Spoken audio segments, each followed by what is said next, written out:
First, start off by rolling down the window.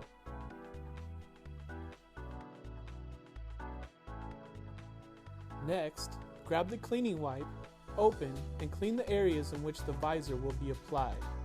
Be sure the area is dry before proceeding to the next step. Hold the visor up to the door frame to get an idea of how it will be installed.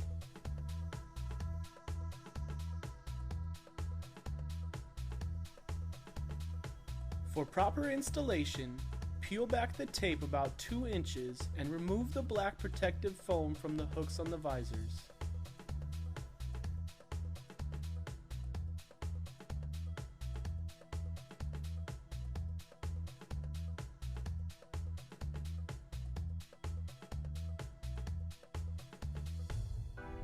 For this application, you will first attach the front edge of the visor to the side view mirror panel.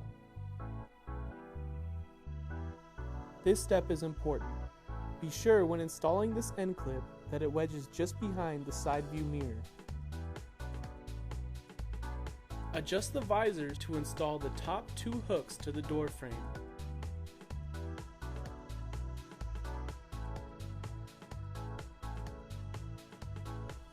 Now, line up the edge of the visor with the edge of the door frame. We will apply pressure to the adhesive strip while slowly peeling back the red tape. Be sure to take your time with this step. Gently pull a little tape at a time while applying pressure to the area of the visor where the tape has been removed. Always grab the tape as close to the visor as possible to avoid tearing the tape. Once you have removed all the strips of tape, run your fingers around the edge to ensure a tight seal. Repeat these steps to install the rear visor.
Follow the same procedures to install the visors on the other side of the vehicle.